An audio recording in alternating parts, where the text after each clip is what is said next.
नमस्कार। आज हम इतिहास की एक ऐसी कहानी सुनाएंगे जहां राजनीति, शहादत और क्रांति ये तीनों धागे आपस में ऐसे उलझे कि उन्होंने भारत की आजादी की कहानी का एक बेहद जरूरी पन्ना लिख दिया। तो चलिए इसी सीधे सवाल से शुरू करते हैं कि कैसे सिर्फ एक मौत एक पूरी क्रांति को जन्म दे सकती है। ये कोई मामूली कहानी नहीं है।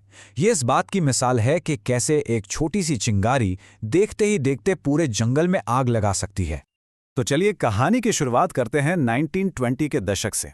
असहयोग आंदोलन खत्म हो चुका था और आज़ादी के दीवानों के मन में एक ही सवाल था, अब आगे क्या करना है। और बस इसी सवाल के जवाब से निकली एक बिल्कुल नई रणनीति। तो हुआ ये कि 1 जनवरी 1923 को चित्तरंजन दास और मोतीलाल नेहरू जैसे बड़े बड़े नेताओं ने मिलकर बनाई स्वराज पार्टी। अब देखिए इस पार्टी की सबसे दिलचस्प बात क्या थी, इसका मकसद। उन्होंने कहा भाई हम अंग्रेजों की बनाई काउंसिलों का बहिष्कार नहीं करेंगे ना, हम तो उनके अंदर घुसेंगे और वहीं से उनकी नीतियों का विरोध करेंगे। और ये थी उनकी जबरदस्त स्ट्रैटेजी। 3 simple steps. पहला, चुनाव लड़ो। दूसरा, काउंसिल के अंदर जाओ। और तीसरा, जो सबसे जरूरी था, सिस्टम के अंदर घुसकर ब्रिटिश सरकार के हर काम में रोड़ा अटकाओ। मतलब राजनीति के मैदान पर ये एक बिल्कुल नया गेम था। हाँ, ये बात सच है कि 1925 के बाद स्वराज पार्टी का असर थोड़ा कम होने लगा था, पर इसका ये मतलब बिल्कुल नहीं था कि आज़ादी की लड़ाई धीमी पड़ गई थी। अरे नहीं, असल में तो एक्शन अब वापस सड़कों पर शिफ्ट हो रहा था और कहानी में एक बहुत ही नाटकीय मोड़ आने वाला था। और यहीं से हमारी कहानी का दूसरा हिस्सा शुरू होता है। एक ऐसा हिस्सा जो दर्द, हिम्मत और बलिदान से लिखा गया है। ये कहानी है पंजाब के शेर की, पंजाब केसरी की शहादत की। याद रखिए इस तारीख को, 30 अक्टूबर 1928। जगह थी लाहौर। हुआ ये कि साइमन कमीशन भारत आया था। अब सोचिए, एक ऐसा कमीशन जो भारत का भविष्य तय करने वाला था और उसमें एक भी सिंगल इंडियन मेंबर नहीं था। बस इसी नाइंसाफी के खिलाफ हजारों लोग सड़कों पर थे, बिल्कुल शांति से अपना विरोध जता रहे थे।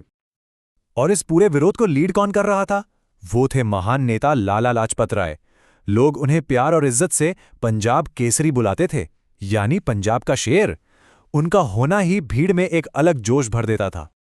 लेकिन अंग्रेजी हुकूमत को यह शांतिपूर्ण प्रदर्शन बिल्कुल बर्दाश्त नहीं हुआ।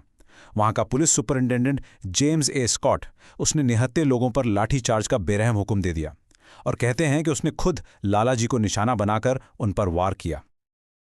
सिर्फ 18 दिन।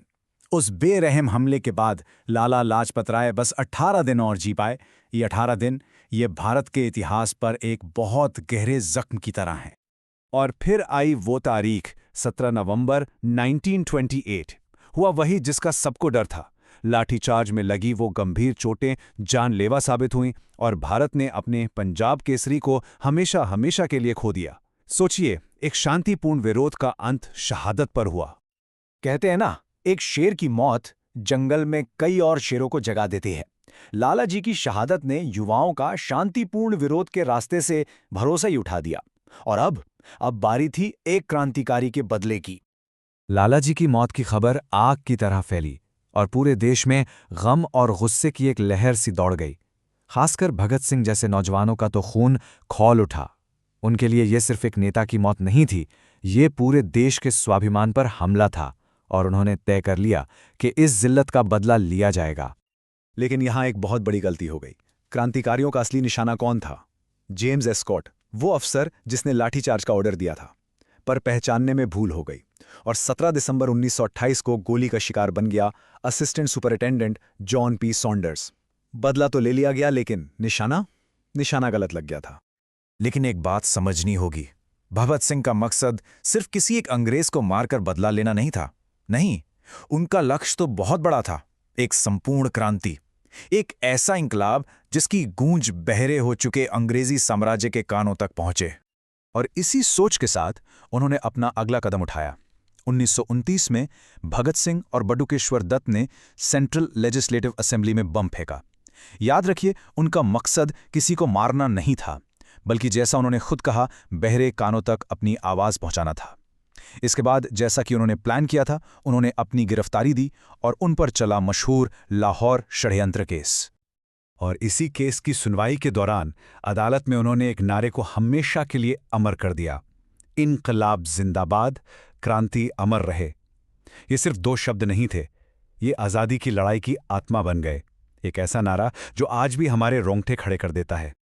और फिर आया वो दिन, 23 मार्च 1931, भारत के इतिहास का एक सबसे स्याह दिन। भगत सिंह, सुखदेव और राजगुरु, इन 3 महान क्रांतिकारियों ने हंसते हंसते फांसी के फंदे को चूम लिया। वो शहीद हो गए, लेकिन क्रांति की जो मशाल उन्होंने जलाई थी वो कभी नहीं बुझी। तो हमने क्या देखा? हमने घटनाओं की एक पूरी चेन देखी। एक राजनीतिक प्रयोग से शुरू होकर एक शहादत, फिर एक बदला और फिर एक और शहादत। ये सब मिलकर हमें सिखाते क्या हैं? इनकी विरासत क्या है? चलिए एक बार फिर से इस पूरी चेन को देखते हैं। कहानी शुरू हुई 1923 में स्वराज पार्टी के एक राजनीतिक दाव से। फिर 1928 में लाला जी की शहादत ने कहानी को एक हिंसक मोड़ दिया। इसी का नतीजा था सॉन्डर्स की हत्या। और फिर 1929 का असेंबली बम कांड। और इस पूरी चेन का अंत हुआ 1931 में भगत सिंह की फांसी पर। आप देख रहे हैं हर एक घटना दूसरी से कैसे जुड़ी हुई है। और अब मैं आपको एक सवाल के साथ छोड़कर जा रहा हूं। आज़ादी की इस लंबी लड़ाई में इन तीनों रास्तों का क्या महत्व था? राजनीति का रास्ता, शांतिपूर्ण विरोध का रास्ता और क्रांति का रास्ता। क्या कोई एक रास्ता दूसरे से बेहतर था, या फिर आज़ादी जैसी बड़ी मंजिल को पाने के लिए इन सभी रास्तों का अपना अपना योगदान था? इस पर सोचिएगा जरूर।